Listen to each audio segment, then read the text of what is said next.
ونؤمن به ونتوكل عليه ونعوذ بالله من شرور أنفسنا ومن سيئات أعمالنا من يهده الله فلا مضل له ومن يضلله فلا هادي له ونشهد أن لا إله إلا الله وحده لا شريك له ونشهد أن سيدنا ونبينا ومولانا محمدا عبده ورسوله صلى الله تعالى عليه وعلى آله وأصحابه أجمعين أما بعد فأعوذ بالله من الشيطان الرجيم بسم الله الرحمن الرحيم والسابقون السابقون أولئك المقربون صدق الله العظيم. محترم سامعین اکرام،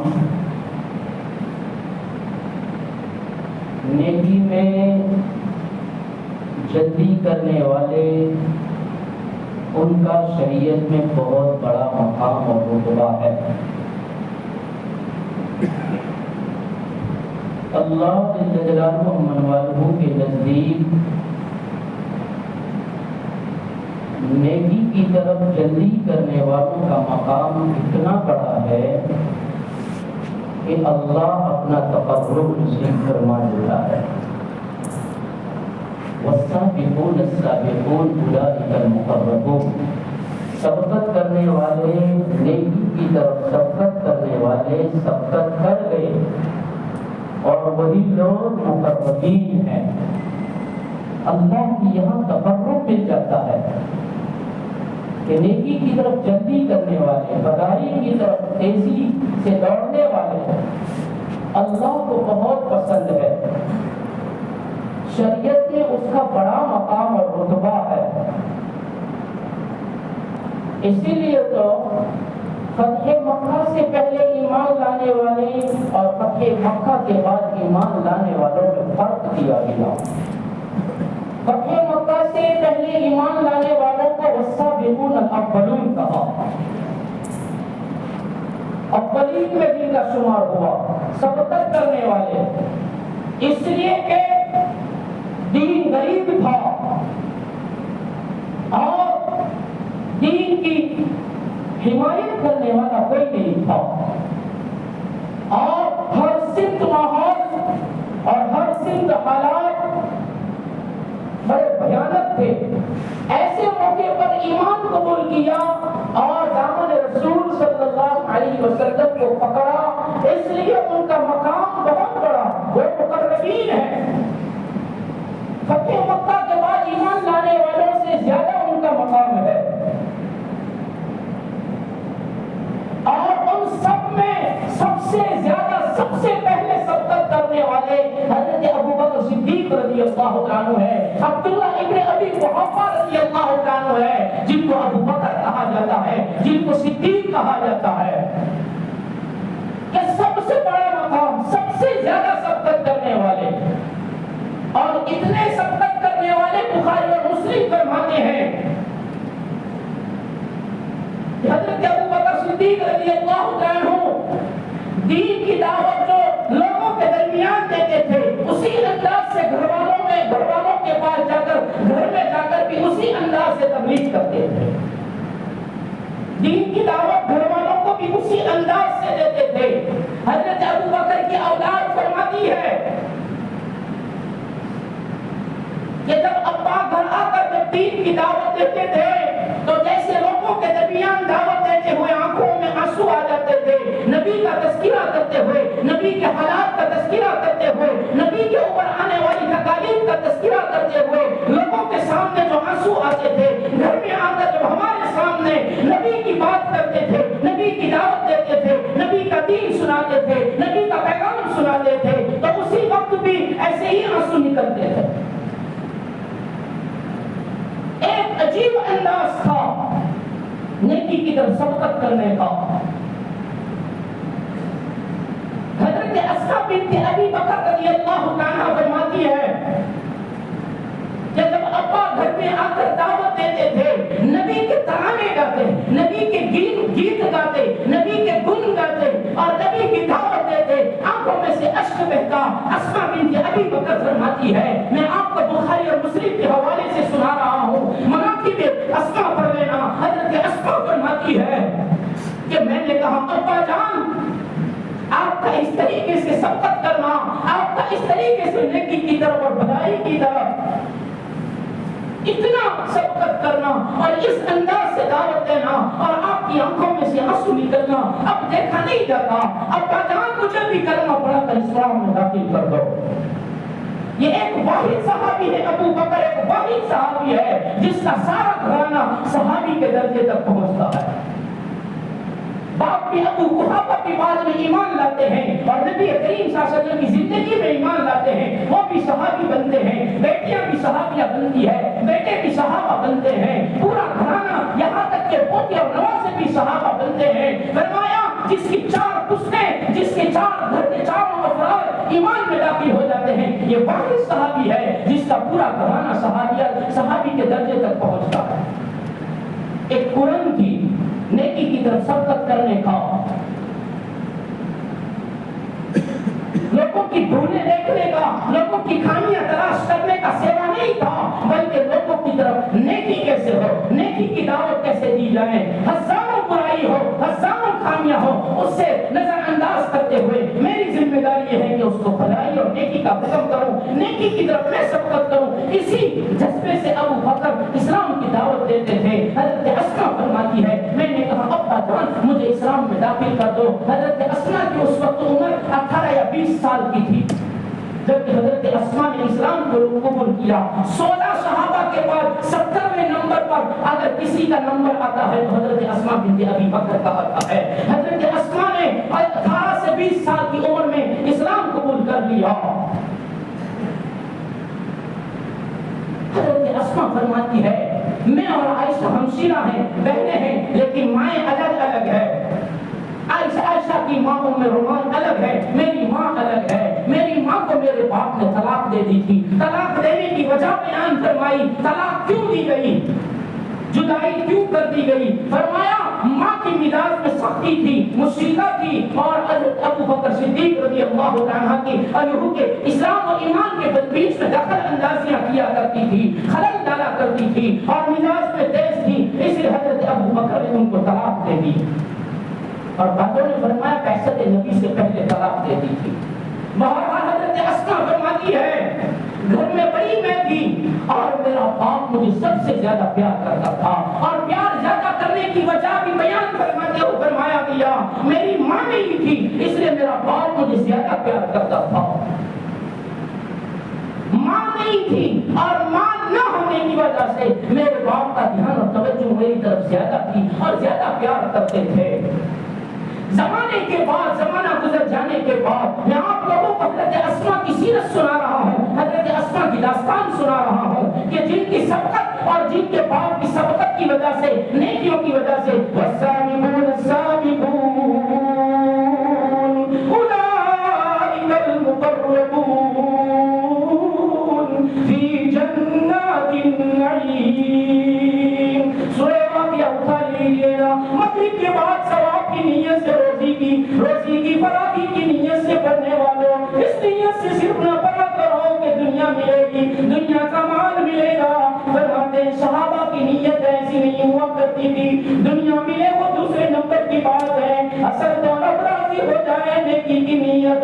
سورہ واقعہ اٹھا کر دیکھ لیجیے گا، پہلے ہی صفحے میں اللہ فرماتا ہے والسابقون السابقون اولئک المقربون فی جنات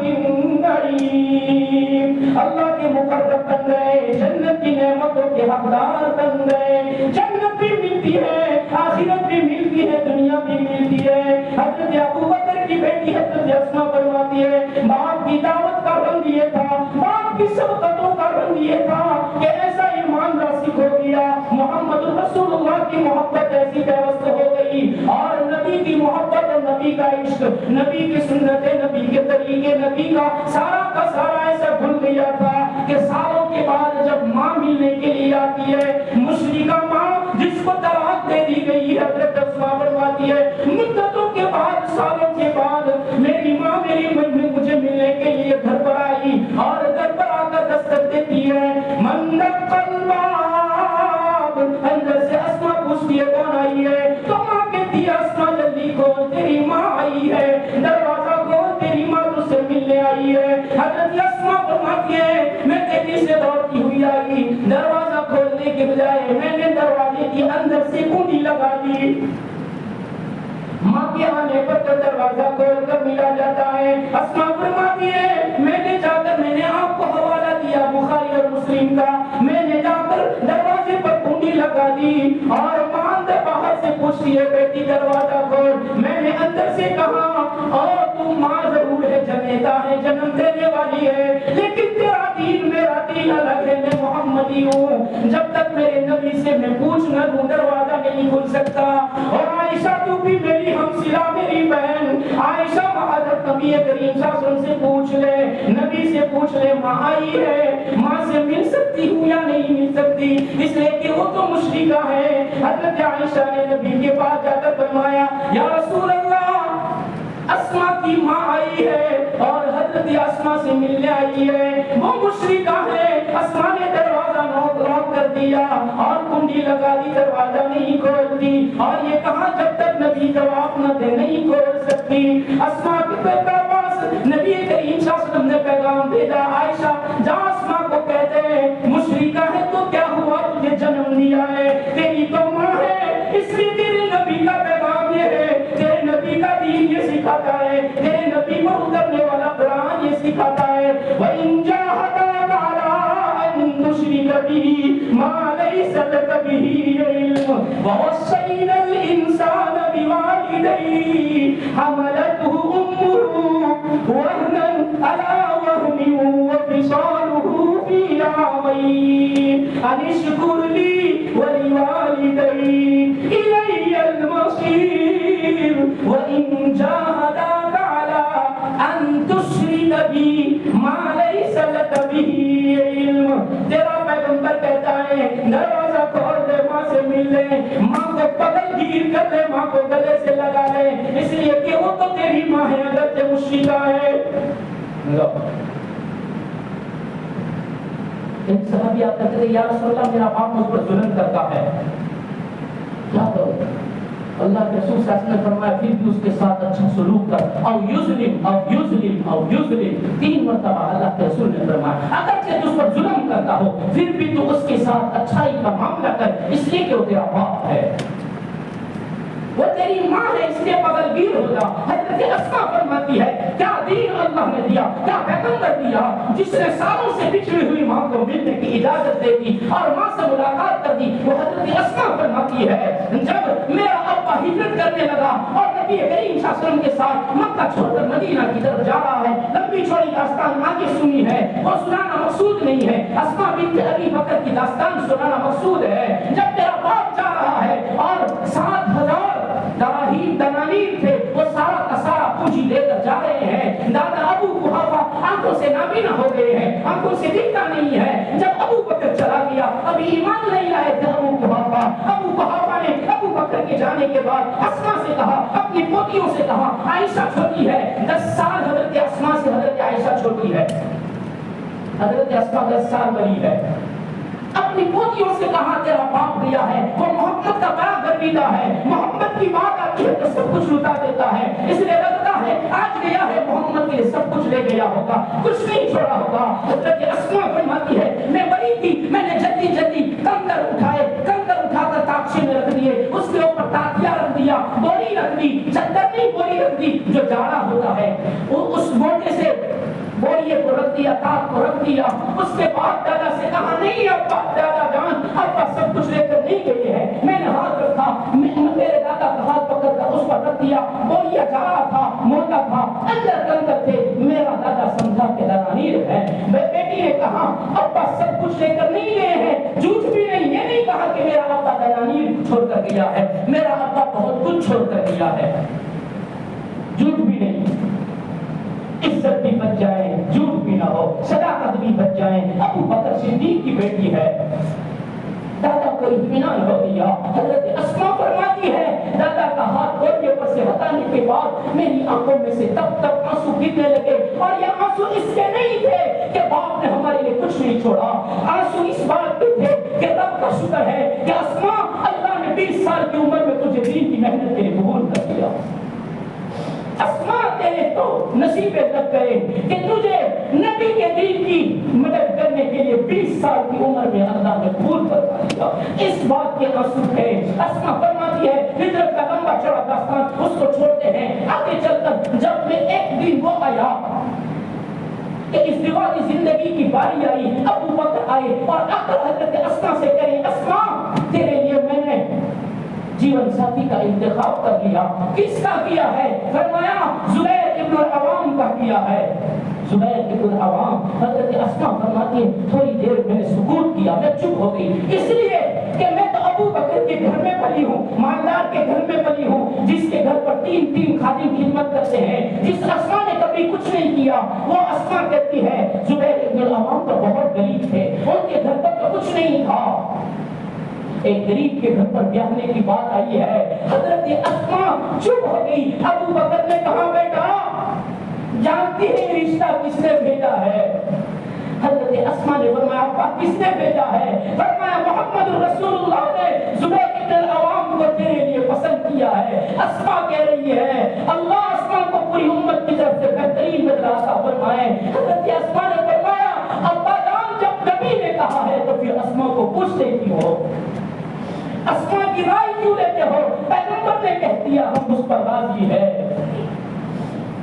جب اس دیواتی زندگی کا داخلہ مل گیا زبیر بن العوام، حضرت ابو بکر فرماتے ہیں اسماء یہ وہ صحابی ہے، یہ وہ صحابی ہے جس کو اللہ کے رسول صلی اللہ علیہ وسلم نے دنیا میں جنت کی خوشخبری سنا دی ہے. عشرہ مبشرہ میں سے ہیں وہ 10 صحابہ جن کو دنیا میں خوشخبری ملی جنت کی، اس میں سے زبیر بن العوام بھی ہے. حضرت اسماء فرماتی ہے کچھ بھی ہو نبی نے کہہ دیا ہم اس پر راضی ہے. اس دیواتی زندگی کا داخلہ ملا، زبیر بن العوام کے گھر پر گئی. حضرت اسماء فرماتی ہے 3 خادموں کے بیچ میں رہنے والی اسماء کہتی ہے پہلا دن تھا، گھریلو کام کرنے کی باری آئی، کبھی گھریلو کام نہیں کیا تھا، ہاتھ میں چھالے پڑ گئے. گھوڑا زبیر بن العوام گھوڑا رکھتے تھے، گھوڑا کا دانا پانی کرنے کی باری آئی. جو کبھی جانور تک نہیں گئی تھی، جانور کے قریب تک نہیں گئی تھی، جانور کو گھوڑے کو دانا دینا، اس کو چارہ دینا اور اس کے لیے چارہ لینے کے لیے جانا، یہ سارے کام کرنے آ گئے. ابو بکر نے اپنی بیٹی کو کام کرتے دیکھ لیا، قریب گئے، ہاتھوں میں چھالے دیکھے، آنکھوں میں آنسو آئے، کوئی گناہ نہیں، کوئی شکوہ نہیں. اللہ کے رسول صلی اللہ علیہ وسلم کے پاس آ کر کے یا رسول اللہ میری بیٹی اسماء بڑی دکھی ہے، اسماء کے ہاتھوں میں چھالے پڑ گئے ہیں، گھوڑے کو دانا پانی کرنا پڑتا ہے. یا رسول اللہ اگر آپ اجازت دے دیں تو اسماء کے ایک خادم اور غلام دے دوں. اللہ کے رسول نے فرمایا دے دے. غلام دے دیا، غلام گھر کا کام کرنے لگے. حضرت اسماء فرماتی ہے مجھے تو ایسا لگا مجھے سب کچھ مل گیا، مجھے سکون ہو گیا، آرام ہو گیا. تھوڑے دنوں کے بعد ابا نے پوچھا تو اسماء فرماتی ہے سارا سکون ہے، سب کچھ ہے، لیکن زبیر سختی کرتے ہیں، زبیر کا مزاج سخت ہے، سب کچھ ہے. زبیر بڑا متقی ہے، بڑا پرہیزگار ہے، جنتی ہے، لیکن مزاج میں سختی ہے. حضرت ابو بکر اپنی بیٹی سے کہہ رہے ہیں بیٹی تو نے اس کی سختی تو دیکھی ہے، اس کا جنتی ہونا نہیں دیکھتی، اس کی پرہیزگاری نہیں دیکھتی. بیٹی اگر اس کا مزاج گرم ہے اور سخت ہے تو اس کے اوپر صبر کر، اگر اس صبر کے ساتھ شوہر کی رضا کے ساتھ مر گئی تو جنت تیرے لیے واجب ہو جائے گی. باپ تسلی، باپ اپنی بیٹی کو سبق دیتا ہے، مزاج گرم ہے تو برداشت کر، صبر کرنے پر تیرے لیے جنت واجب ہو جائے گی۔ وہ حضرت اسما فرماتی ہے دن گزرتے گئے مدینہ پہنچی، اور مدینہ پہنچنے کے بعد یہود کی عورتوں نے مدینہ میں یہ چرچے جاری کر دیے، افواہیں پھیلانا چالو کر دیا۔ افواہ پھیلانے میں دیر نہیں لگتی، اس نے غلط چرچے شروع کر دیے، اور یہود کی عورتوں نے کہا ہم نے مسلمانوں کی عورتوں پر نظر بندی کر دی ہے، اب ان کو بیٹا پیدا ہی نہیں ہو سکتا، اس لیے کہ مسلمان مدینہ جانے کے بعد جس گھر میں بھی ولادت ہوتی تھی بچی ہی پیدا ہوتی تھی، کوئی لڑکا پیدا نہیں ہوتا تھا۔ میں نے آپ کو بخاری مسلم کا حوالہ دے دیا ہے، کوئی بچہ پیدا ہی نہیں ہوتا، بچیاں ہی پیدا ہوتی ہے۔ تو یہود کی عورتوں نے یہ بات چلائی کہ ہم نے ان کے اوپر منتر کر دیا ہے، ہم نے ان کے اوپر غلط چلا دیا ہے، جس کی وجہ سے ان کے گھر پر بچہ ہی پیدا نہیں ہو سکتا۔ سب سے پہلے اسما کے گھر پر بیٹا پیدا ہوا جس کا نام عبداللہ ہے، عبداللہ ابن زبیر۔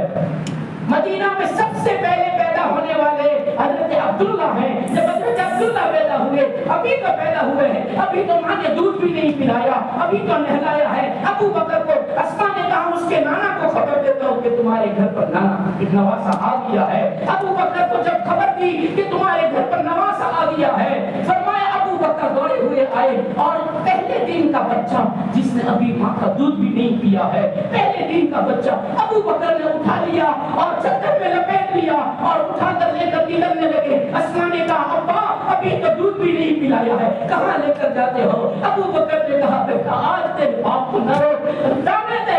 اور پہلے دن کا بچہ اٹھا کر مدینے کی ایک گلی میں ابو بکر ایک گلی میں جا کر آوازیں دیتا ہے، اور یہود کی عورتیں تم کہتی تھی کہ ہم نے مسلمان عورتوں کو ایسا منکر کر دیا ہے، ان کے گھر میں بیٹا نہیں ہو سکتا۔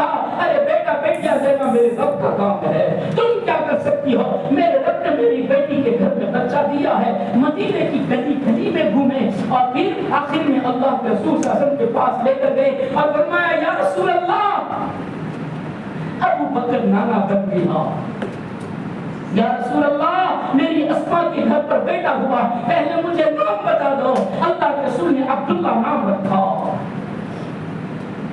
7ویں دن نام رکھا جاتا ہے، فرمایا نام رکھو تو عبداللہ رکھنا۔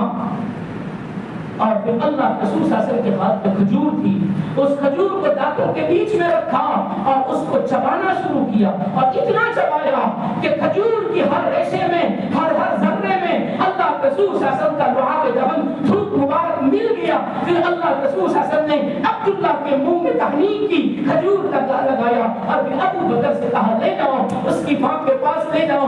ابو بکر خوشی نواسے کو لے کر اپنی بیٹی اسما کے پاس آتے ہیں، اور اسما کے پاس آ کر کہا بیٹی لے تیرا بیٹا۔ اسما کہنے لگی ابا یہ بھوکا ہوا ہوگا، آپ نے اس کو دودھ بھی نہ پلانے دیا۔ ابو بکر نے روتے ہوئے فرمایا اسما فکر نہ کر، اب پوری زندگی بھی دودھ نہیں پیے گا تو بھی کوئی بات نہیں ہے، کیوں؟ اس لیے کہ تیرے بچے کے پیٹ میں محمد رسول اللہ کا لعاب دہن چلا دیا ہے۔ تو تیرے سینے کے دودھ کی بات کرتی ہے، محمد رسول اللہ نے کھجور کو اتنا چبایا ہے کہ اس کے ہر رس و پیشے میں اللہ کے رسول صلی اللہ علیہ وسلم کا لعاب دہن دودھ مبارک مل گیا ہے۔ اب تیرے بیٹے کو کسی چیز کی ضرورت نہیں ہے۔ پھر حضرت اسما نے اس کو دودھ پلایا۔ 8 سال کے عبداللہ ہوئے۔ زبیر بن العوام اللہ کے رسول صلی اللہ علیہ وسلم کے پاس لے جا کر بیعت کراتے ہیں۔ 6-7 سال کا بچہ بیعت ہو رہا ہے۔ یہ وہ عبداللہ ہے کہ جن کی مائیں سبقت کرنے میں نیکی میں سبقت کرتی ہے، جن کے باپ نیکیوں میں سبقت کرتے ہیں، جن کی زندگیاں نیکیوں سے ہری بھری ہوتی ہے، ان کے گھر میں پلنے والی اولاد عبداللہ ابن زبیر جیسے بنتے ہیں۔ حضرت اسما فرماتی ہے ہو گیا اور بیٹا جوان ہو گیا۔ حضرت حسین جن کی داستانیں آئندہ مہینے میں آ رہی ہے، آئندہ جمعہ میں اگر انشاءاللہ زندگی رہی تو سنیں گے۔ فرمایا حضرت حسین کی شہادت کے بعد حضرت حسین کا جھنڈا جس کے ہاتھ میں تھا وہ عبداللہ ابن زبیر تھے، اور حضرت حسین کی شہادت کے بعد مکہ المکرمہ، مدینہ المنورہ، پورے حجاز کا علاقہ حضرت عبداللہ ابن زبیر کے ہاتھ پر بیعت ہوا، اور سب نے ان کو امیر بنایا۔ اور شام کی طرف عبد الملک بن مروان وہ وہاں بنا اور وہاں کا وہ گورنر تھا. اس نے حجاج بن یوسف ثقفی کو حضرت عبداللہ بن زبیر کے لیے زبیر کے ساتھ لڑنے کے لیے حضرت عبداللہ بن زبیر کو ختم کرنے کے لیے شہید کرنے کے لیے اس نے حجاج بن یوسف کو مدینہ اور مکہ میں بھیجا. اور بھی لڑائی ہوئی لمبی چوڑی داستان.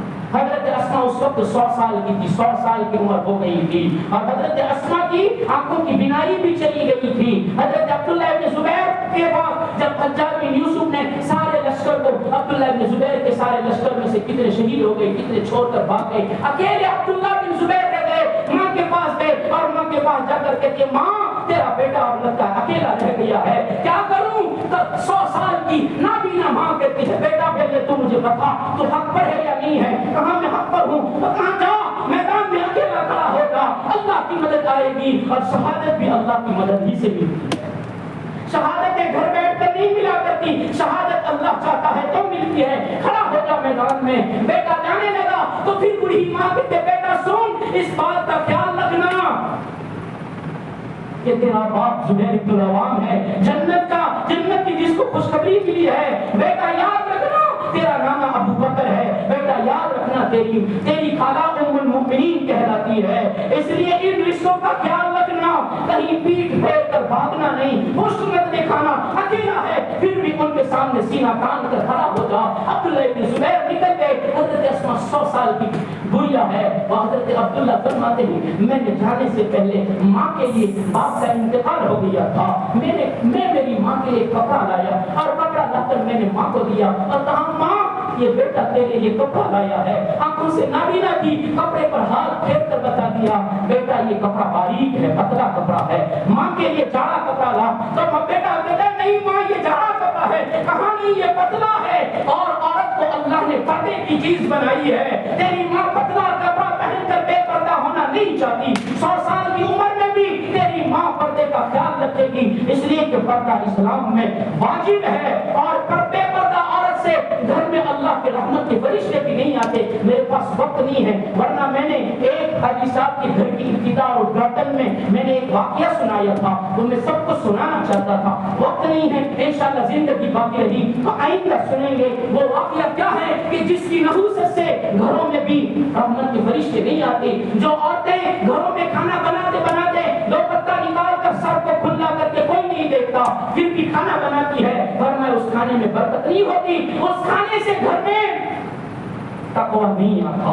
اس کھانے میں جتنے لوگ کھاتے ہیں اس سے وہ نمازی نہیں بنتے. اس لیے کہ گھر میں بے پردہ کھلتا سر کر کے بالوں کو کھول کر کے اس نے کھانا بنایا ہے. اس گھر میں رحمت کے فرشتے نہیں آئے, اور جس گھر میں رحمت کے فرشتے نہیں آتے اس گھر میں خیر و برکت نہیں آیا کرتی. اس کے متعلق ایک واقعہ ہے, انشاءاللہ زندگی باقی رہی تو آئندہ سنائیں گے. عبداللہ بن زبیر کو حجاج بن یوسف نے کیسے شہید کیا وہ بھی انشاءاللہ زندگی باقی رہی تو آئندہ جمعہ کو سنیں گے. اللہ تبارک و تعالیٰ کہنے سننے سے زیادہ ہم سب کو عمل کرنے کی توفیق عطا فرمائے. سنانا چاہتا تھا لیکن وقت اجازت نہیں دیتا. وہاں اور 5 منٹ اوپر چل جائے گی تو ہم لوگ تو بہت کمزور ہے, ایک دن کی برداشت نہیں کر سکتے. اسے اسی پر بات کو ختم کرتے ہیں. چند اعلانات ہیں. ایک مسلم بہن کی جانب سے 2000 روپے قرآن شریف اور کتابیں لانے کے لیے موصول ہوئے ہیں. عثمان بھائی دادر کی جانب سے 2000 روپے